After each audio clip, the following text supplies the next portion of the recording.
Right, செய்திக்கு போகலாம். கர்த்தருடைய பிள்ளைகளே, இந்த நாட்களில் நான் தொடர்ந்து போன ஞாயிற்றுக்கிழமையிலேருந்து பேசிட்டு வரேன்.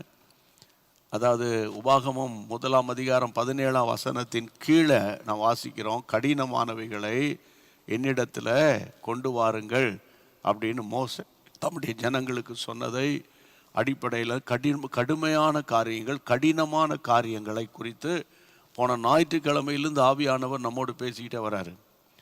அப்போ கர்த்தருடைய பிள்ளைகளை தொடர்ந்து நான் பேசிக்கிட்டே வரேன். அதுக்கப்புறம் போன ஞாயிற்றுக்கிழமையில் அதாவது கொண்டு வாருங்கள் கடினமான காரியங்கள், 2வது பிசாசு பிடித்தவனை கொண்டு வாருங்கள். ஞாபகம் இருக்கா? நான் பேசினேன் உங்களுக்கு. அந்த பிசாசின் போராட்டங்களை கொண்டு வாருங்கள். அதாவது what kind of evil spirits, என்னென்ன விதமான பிசாசு நம்மோடு போராடுகிறது என்பதை போன புதன்கிழமையும் வியாழக்கிழமையும் உங்களோடு கூட பேசினேன்.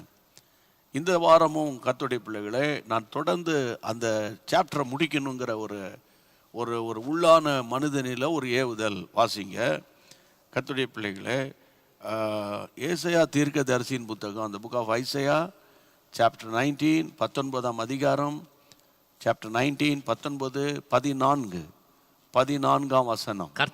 கர்த்தர் அதன் நடுவில் தாறுமாறுகளின் ஆவியை வரப்பண்ணினார். அதன் நடுவில் தாறுமாறான ஆவிகளை வர பண்ணினார். போதும், தாறுமாறான ஆவி. நான் எப்பவுமே அதாவது கர்த்தருடைய பிள்ளைகளை பைபிள் பேஸ்டாக பிரசங்கம் பண்ணி தான் எனக்கு வழக்கம். அப்போ பைபிளில் போட்டிருக்கு தாறுமாறான ஆவி, பொல்லாத ஆவி. ஏற்கனவே நம்ம பார்த்தது விழுந்து போன பொல்லாத ஆவி, அசுத்த ஆவி. நான் எழுதி வச்சுருக்கேன். கர்த்தருடைய பிள்ளை பொய்யின் ஆவி, இப்படி கனநித்திரையின் ஆவி. ஞாபகம் இருக்கா? இல்லைன்னா யூடியூப்பில் போய் போன வாரம் செய்திகளில் புதன் வியாழக்கிழமை கொஞ்சம் பாருங்கள். அப்போது இன்றைக்கி தாறுமாறான ஆவி. திடீர்னு ஒரு ஏவுதலோட ஆந்திராவில் இருக்கிற ஊழியக்காரரை நான் அணுகி அவருக்கு ஃபோன் பண்ணி இந்த வசனம் தெலுங்கு பைபிளில் எப்படி மொழிபெயர்க்கப்பட்டிருக்குதுன்னு அப்படி பார்க்கும்போது, இன்னொரு நேரத்தில் இங்கே வந்திருக்கிற தெலுங்கு தெரிந்த நம்முடைய நெகேமியா ஜெபக்குழுவில் இருக்கிற ஒரு அம்மா, அவங்க தெலுங்கு தெரியும். அவங்க சொல்கிறாங்க, அவங்க தெலுங்கில் அது என்ன போட்டிருக்குன்னா, கர்த்தருடைய பிள்ளைகள் மூர்க்க ஆவி, தாறுமாறான ஆவியை மூர்க்க கோணம்னா நம்ம தமிழில் நமக்கு புரியும். ஆனால் இந்த தாறுமாறான ஆவிக்கு அவங்க தமிழில் நமக்கு தாறுமாறுன்னு போட்டிருக்கு. அந்த தெலுங்கு மொழியில் மூர்க்கத்தனமான ஆவி. மூர்க்கம் அப்படின்னா எடுத்தோம் கவுத்தோன்னு பேசுறது, சரியா? எடுத்தோன்னு அடிக்க போகிறது. சிலர் வாயிலிருந்து வருகிற வார்த்தை மூர்க்கத்தனமான வார்த்தையாக இருக்கும். மூர்க்கன், முரடன் அப்படின்னு கூட சொல்லலாம். அப்படி சில பேர், ஐயோ என் புருஷன் ரொம்ப மூர்க்கத்தனமான ஆள், என் பையன் ஐயோ அவன் ரொம்ப மூர்க்கத்தனமாக இருக்கிறான் அப்படின்னு சொல்லும்போது இது ஒரு ஸ்பிரிட்டின் பைபிள் சொல்லுது. அப்போது இதுக்கு ஆப்போசிட்னா சாந்த குணம். ஜெபம் பண்ணுங்க, ஆண்டவரே எந்த காரணத்தை முன்னிட்டோம் ஆண்டவர் மூர்க்கத்தனமான ஆவி என் வீட்டில் கிரியை செய்யக்கூடாது. கைகளை வைத்து ஜெபம் பண்ணுங்க. கைகளை வைத்து எந்த காரணத்தை முன்னிட்டோம் மூர்க்கத்தனமான ஆவி என் வீட்டில் கிரியை செய்யக்கூடாது. பிசாசு பிடித்த தகப்பனை பார்த்து இயேசு சொன்னார், அவனை என்கிட்ட கொண்டாடினார். அவனை கொண்டு வந்தாங்க, அந்த பொல்லாத ஆவி உள்ள மனுஷனை கொண்டு வந்தாங்க. அது மாதிரி இந்த மூர்க்கத்தனமான ஆவி உடைய பிள்ளைகள் எடுத்தோன்னே செல்ஃபோனை தூக்கி வீசுறதும், கதவை அடித்து உடைக்கிறதும், கையில் ககுற பொருட்களை வைத்து அவன் தூக்கி வீசி உடைக்கிறதுமான சில பொல்லாத ஆட்கள் வீட்டுக்குள்ளே இருப்பாங்க. இயேசுவின் நாமத்தினால கையில் இருக்கிற அவங்க வைத்து பயன்படுத்துகிற லேப்டாப்பை தூக்கி வீசி விடுவான் சில நேரத்தில்.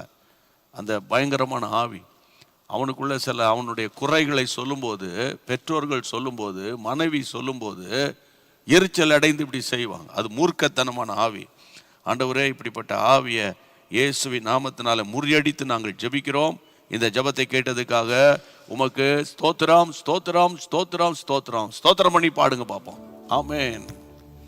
அற்புதம் செய்பவர், அகிலம் படைத்தவர், அற்புதம் செய்பவர், அகிலம் படைத்தவர், யுத்தத்தில் வல்லவர், மீட்பர் ஜெயிக்கிறார்.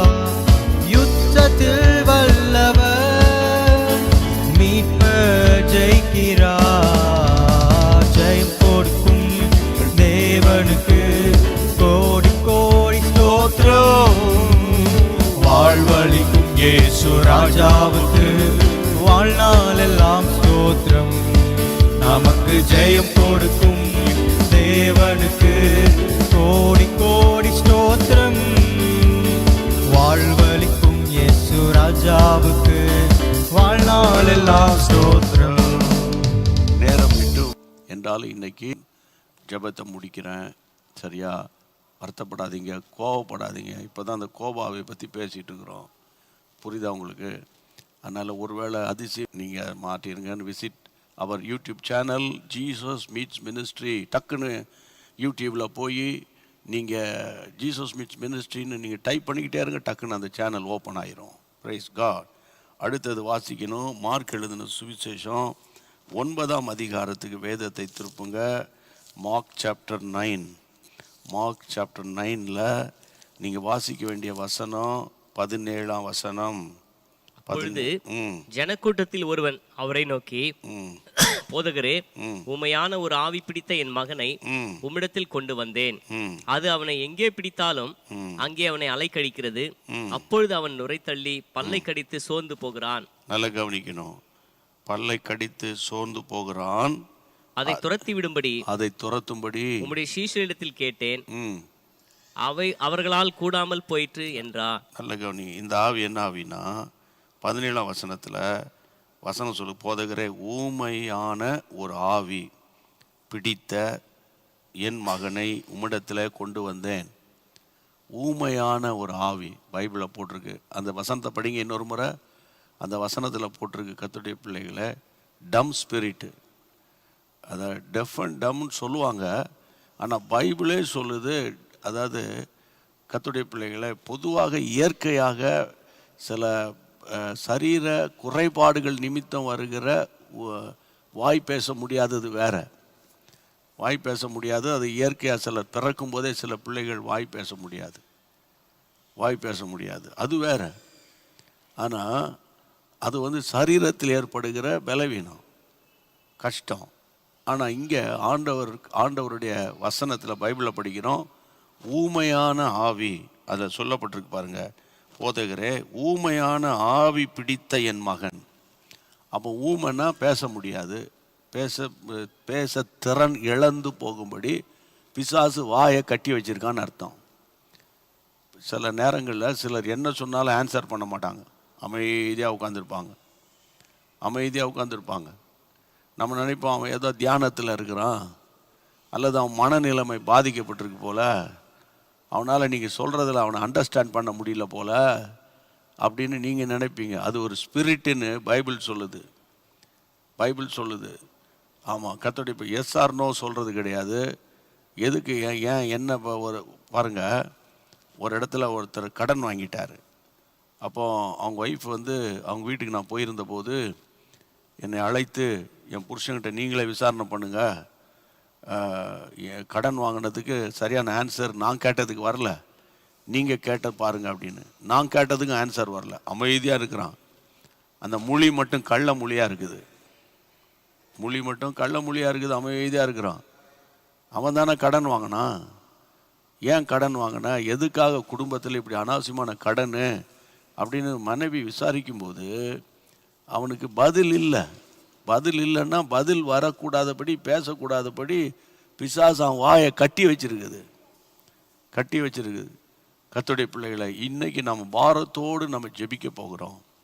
ஆண்டவரை, இந்த ஊமையான ஆவி, ஆனால் இந்த ஊமையான ஆவி என்ன செய்கிறது?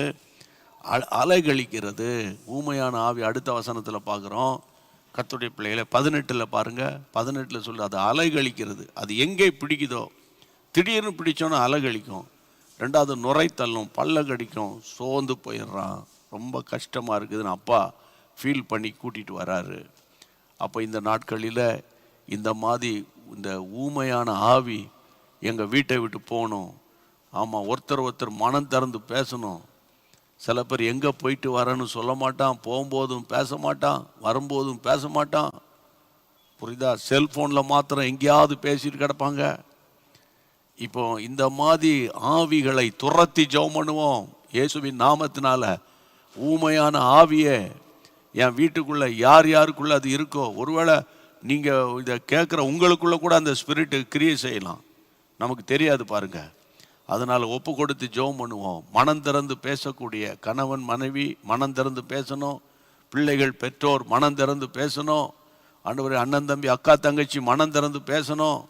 மனம் திறந்து பேசாம மனசுக்குள்ளேயே வச்சிருக்கிற ஊமையான ஆவியே இயேசுவின் நாமத்தினால இந்த கிரியைகளை நாங்கள் அழித்து ஜெபிக்கிறோம். இந்த ஜெபத்தை கேட்டு இன்றைக்கு நீர் ஆசீர்வதிக்கிற தயவுக்காக ஸ்தோத்திரம்.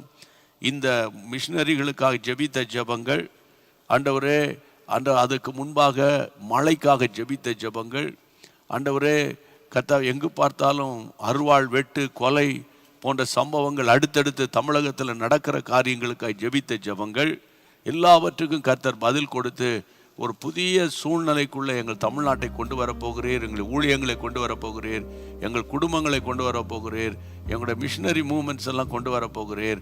அதை நினைத்து நாங்கள் உம்மை ஸ்தோத்திரம் பண்ணுகிறோம். ஆண்டவரே, தொடர்ந்து கர்த்தர் நடத்தும். நாளைக்கு காலையில் 5:30 மணி அனுதினமும் ஆவியானவரோடு கர்த்தாவே அதை தொடர்ந்து பண்ணட்டும். வியாதி உள்ள குடும்பங்களுக்காக ஜெபிக்கிறோம், பலவீனமான குடும்பங்களுக்காக ஜெபிக்கிறோம். குறிப்பா எங்கு பார்த்தாலும் கேன்சர் வியாதியினால மக்கள் பாதிக்கப்படுறாங்கப்பா, உதவி செய்யுங்கப்பா. இயேசுவின் நாமத்தினால பலப்படுத்துங்கப்பா. உம்முடைய மாறாத கிருபை தாங்கும்படி நாங்கள் ஜெபிக்கிறோம்.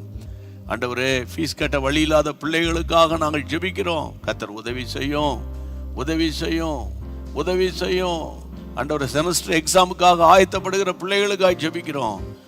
கர்த்தர் பலத்தை கொடுத்து சுகத்தை கொடுத்து வழி நடத்த போகிறதற்காக நன்றி. இயேசுவின் நாமத்தில் ஜெபிக்கிறோம் பரிசுத்தமுள்ள நல்ல பிதாவே, ஆமென். சரியா, எங்களை நினைச்சு ஸ்தோத்திரம் பண்ணுங்க, என் குடும்பத்தை நினைச்சு ஸ்தோத்திரம் பண்ணுங்க, நம்முடைய மீடியா டீமை நினைச்சு ஸ்தோத்திரம் பண்ணுங்க, வொர்ஷிப் டீமை நினைச்சு ஸ்தோத்திரம் பண்ணுங்க. நாளைக்கு நல்ல கால சூழ்நிலைக்காக ஸ்தோத்திரம் பண்ணிக்கொள்ளுங்க. ஆண்டவர் கிருபையாய் நம்மை நடத்துவார். எல்லாரும் சேர்ந்து சொல்லிடுவோம். என் ஆத்துமாவே கர்த்தரை ஸ்தோத்திரி, என் முழு உள்ளமே பரிசுத்த நாமத்தை ஸ்தோத்திரி, என் ஆத்துமாவே கர்த்தரை ஸ்தோத்திரி, கர்த்தர் செய்த சகல உபகாரங்களை மறவாதே. ஆமென்.